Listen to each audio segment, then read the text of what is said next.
The interview with Wilf, the night watchman at West End Studios. I would love to say that the vicar's cocky confidence was misplaced and that Wilf was for some reason indisposed, or even better, chose not to come and talk to him. In truth, of course, old Wilf hobbled through the door at a little before 11 o'clock, exactly as the vicar had requested. I ushered him into the presence. It was a fairly brief interview, but highly informative. The vicar was keen to know who might have been in Studio 2 at 5:30 a.m. on the morning of the 5th of April. Wilf was in no doubt. "Mr. Kevin and Miss Emma were both in there," he said.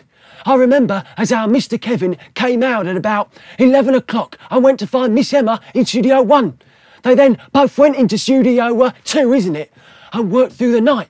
I was thinking at first that they were going out somewhere as she was carrying a great big sheepskin coat, but they went into the studio and never came out all the while I was on my shift, and I'll never leave my post until the stroke of 8 o'clock in the morning. I pride myself on that, not so much as a bathroom break." The vicar assured Wilf that he was not questioning his efficiency. "Mr. Kevin and Miss Emma are real night birds, as you might say. I particularly remember because the cleaner always does the studios in the early hours at 5 or 6, and I was worried that he would disturb them. It's not unusual for them to work like that. They did it the night before as well, you see." The vicar thanked Wilf for coming so promptly, apologised for taking up his valuable time, and assured him that he need worry himself no further over the events of that night. "And now for the famous Emma and Kevin," he said, sending me down on a fruitless visit to Studio 1. A manager had phoned in saying that she was going straight to Metropolis, where she was due to master a single that afternoon. Now, in true storybook style, the vicar and I therefore jumped into our Aston Martin and raced across London, leaving a trail of burning rubber and dead bodies in our wake. Metropolis Studios, on Chiswick High Street, is one of my favourite mastering facilities in London. "And I should know, I've seen a few," to paraphrase the one and only Monty Pythons. It's a spectacular building, a huge old power station. It always strikes me as one of the few buildings in London large enough to contain the vicar's personality, unless you include St Paul's and Buckhouse, I suppose. He was still in no mood for pussyfooting, but the surroundings made him seem less abrasive. "Good afternoon, I am the vicar," he said to the receptionist, no blue hair or boobies on view. "I understand that Emma B is here to attend a cut. Would you kindly tell me which studio she is in?" "Who shall I say wants her? The vicar? You are one of her clients, aren't you?" "The vicar," he said, nodding his head to show that she was correct. He looked at me as he continued, "If you lick her, after liquor, and prick her, and then dick her, you had better call the vicar. Is a catchy little rhyme currently doing the rounds on the websites.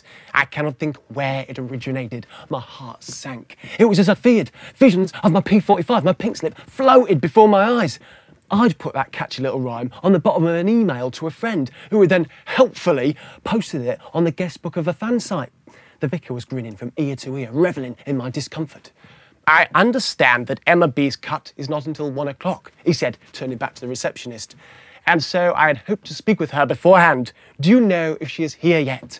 "If you go up to the master in reception on the 2nd floor, up the staircase and past the cafe, they may be able to help you there." "I thank you most kindly. Have a nice day, and I mean that most sincerely," he gushed, ushering me towards the stairs. We never got as far as the mastering department, as Emma was sitting in the cafe on the 2nd floor, talking to the girl in the no meat, no man jacket that we'd seen outside West End Studios. Now, do I need to describe this cafe? It's not like anyone hurls himself off a balcony or anything. It's really just like a street cafe, with a counter inside and tables and chairs on the pavement outside. The only difference is that instead of being on a pavement, the tables and chairs are actually on a balcony halfway up the inside of an old power station. Will that do? Oh, check out their website. The two girls were sitting at one of the tables right next to the railings. As soon as they saw us, the girl in the jacket got up and left, which left us with Emma B. Not at all my type, punksters. Enough toffee in that nose to go a whole barrel of apples. Where Billy G is bubbly, daring, and perhaps a little punkish, Emma is classy, suave, and sophisticated. Billy G has a mop of dyed orange or blonde hair, while Emma is a neatly trimmed brunette, the Audrey Hepburn of pop music. I certainly can't imagine her bouncing around on a bed on the Betsy. A girl to admire from afar rather than rush up and say hello to. Not that that stopped the vicar, of course, because that is precisely what he did. "Miss Emma, I presume I'm Dr. Livingston. Or perhaps I've got that the wrong way round." He bowed and offered her his hand, which she accepted. "You are the vicar, are you not?" she said. You're working with Billy G. She pointed to her salad. This is not a good time, I'm afraid. You know the game. Go through my manager. And with that, she dismissed him and went back to her meal.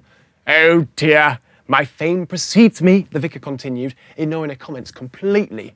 How simply terrifying. Please assume that I am the devious, mischievous character of legend, and then you will not be disappointed or dismayed. He smiled at her. Whatever they are saying, it is all completely untrue, of course. I couldn't possibly have done it. I spent the entire day stuck in my bedroom trying to remove a penile wart. Despite a desire to be rid of him, Emma could not help laughing and looking back at him. Or perhaps you had heard only good things, the vicar went on, in which case there is even less chance of any of it being factual, but I shall be most happy to take the credit. Emma pushed a salad to one side. Now that you have disturbed me, did you actually have anything you wanted to say? I'm due to start mastering at 1 o'clock and was hoping to finish my lunch beforehand, if that's all right with you.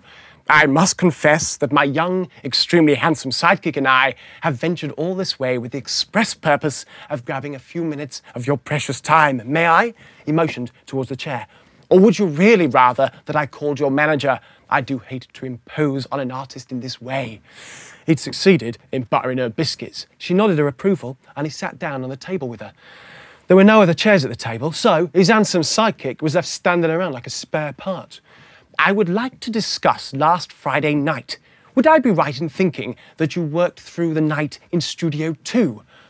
I said you could sit down, not conduct a fucking inquisition. What's this about last Friday? That was the night before all the excitement with the internet posting about Billy G. I assume you didn't miss all that, the vicar asked. Oh no, I logged on together with the rest of the world. Great fun. Completely bogus, of course, but then you know that. She, unfortunately, has a wonderful voice. Although, as she goes down, I go up, so long may it continue. I wouldn't even mind giving her a push to help her on her way. Bitch.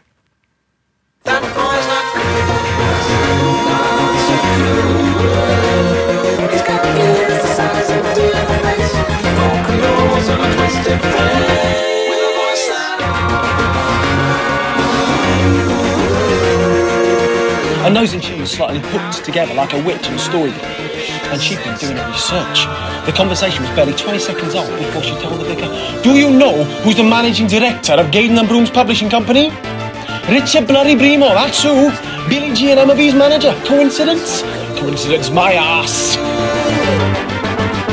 If you keep up your insinuations, I will have to consider suing you for defamation of character and loss of my good name. That would never fly." The vicar never missed a beat. You have no good name to lose.